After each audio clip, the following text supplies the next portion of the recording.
Marami ang nababahala sa mataas na bilang ng mga kabataang nakaranas na ng premarital sex ayon sa isang survey. Dahil dito maraming mga ang nabubuntis sa murang gulang pa lang. At ang isa sa mga itinuturong dahilan nito ay ang makabagong teknolohiya na nagpapadali sa komunikasyon sa pamamagitan ng gadgets at social media. Balitaan mo kami, Benj Bondok. Sa bawat pintig, nangingibabaw ang kilig. Sa bawat yakap, nararamdaman ang lingap. Sa bawat halik, nawawala ang pananabik. Tunay nga, walang kasing sarap ang pakiramdam ng umiibig. At kapag sa'yo ito ay nanaig, tiyak na muling sisigla at iinit ang pusong malamig.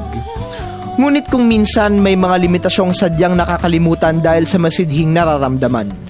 Ayon sa University of the Philippines Population Institute, tinatayang higit 6 na milyong kabataang Pilipino ang nakaranas na ng premarital sex. Sa isinagawang Young Adult and Sexuality Survey noong 2013, lumalabas na isa sa bawat 3 Pilipinong may edad 15 hanggang 24 na taon ang aktibo sa ganitong gawain.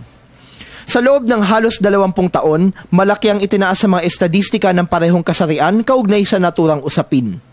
Ang bunga ng kapusukan, mga kababaihan ang kadalasang naaapektuhan kung saan karamihan sa kanila sa murang gulang ay nagdadala na ng buhay sa kanilang punan. Ang National Capital Region at Central Luzon ang mga rehiyon kung saan pinakalaganap ang premarital sex sa mga kabataan.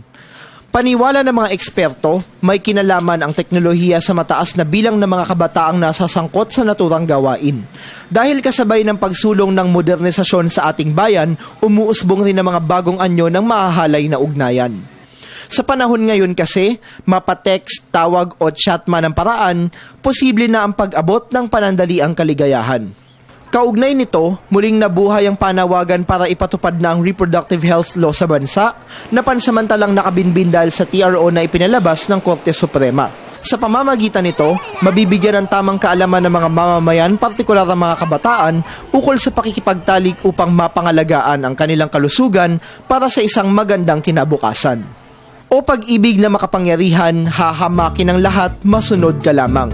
Ngunit higit sa pagtugon sa tawag ng laman, ang pag-ibig may mas malalim na sukatan. Dahil kung tunay ang nararamdaman, handa itong maghintay, magsakripisyo at magbigay respeto na siyang tutupad sa isang dalisay na pangako ng pag-ibig tungo sa walang hanggan.